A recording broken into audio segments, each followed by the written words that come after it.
বিসমিল্লাহির রহমানির রহিম।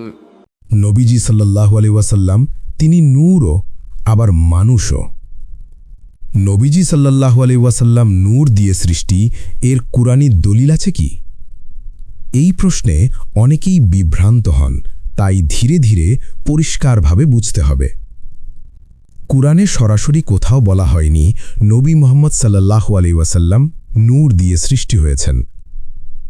অর্থাৎ কুরআনে সরাসরি নবীজির নূর দিয়ে সৃষ্টি হবার কথা লিখিতভাবে নেই। তবে কিছু আয়াতে এমন ইঙ্গিতপূর্ণ শব্দ আছে যেগুলো অনেক আলেম নূর অর্থে রুহানি ব্যাখ্যা করেছেন। আল্লাহু আকবার, আল্লাহু আকবার। আল্লাহ তাআলা কুরআনে বলেছেন, কাদ জাআকুম মিনাল্লাহি নূরুন ওয়া কিতাবুন মুবিন। তোমাদের কাছে এসেছে আল্লাহর পক্ষ থেকে এক নূর এবং এক স্পষ্ট কিতাব। সূরা আল মাইদা আয়াত 15। এই আয়াতে নূর শব্দের অর্থে অনেক মুফাসসির বলেন এটি নবী মুহাম্মদ সাল্লাল্লাহু আলাইহি ওয়াসাল্লাম। ইমাম ফখরুদ্দিন রাজি, ইমাম কুরতুবী, ইমাম আলুসি প্রমুখ বলেন এখানে নূর মানে নবী সাল্লাল্লাহু আলাইহি ওয়াসাল্লাম এবং কিতাব মানে কুরআন। অর্থাৎ নবীজি নিজেই আলোর প্রতীক, যিনি মানুষকে অন্ধকার, কুফর ও জাহলত থেকে হিদায়াতের আলোর দিকে আনেন।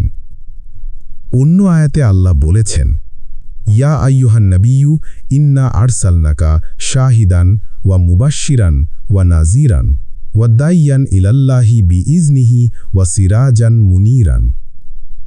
হে নবী, আমি আপনাকে পাঠিয়েছি সাক্ষী, সুসংবাদদাতা, সতর্ককারী এবং আল্লাহর দিকে আহ্বানকারী ও জাজ্জল্যমান প্রদীপ হিসাবে। সূরা আহজাব আয়াত 45 থেকে 46। এই আয়াতে সিরাজান মুনীরা অর্থে নবীজি সাল্লাল্লাহু আলাইহি ওয়াসাল্লামকে আলোর উৎস হিসাবে বর্ণনা করা হয়েছে। অর্থাৎ তিনি মানুষকে আলো দেন, কিন্তু কুরআনে বলা হয়নি তার দেহ নূর দিয়ে তৈরি। আলেমরা যেমন ইবন কাসির, তাবারি, কুরতুবী বলেছেন নূর শব্দটি রুহানি ও হিদায়াতের আলো বোঝায়, শারীরিক নূর নয়। আবার সুফি আলেমগণ যেমন ইমাম বুসিরি, ইমাম জালালউদ্দিন রুমি বলেন নবী সাল্লাল্লাহু আলাইহি ওয়াসাল্লামকে আল্লাহর নূর হিসাবে বর্ণনা করেন আধ্যাত্মিক অর্থে। কুরআনে সরাসরি এমন কথা নেই যে নবী নূর দিয়ে সৃষ্টি।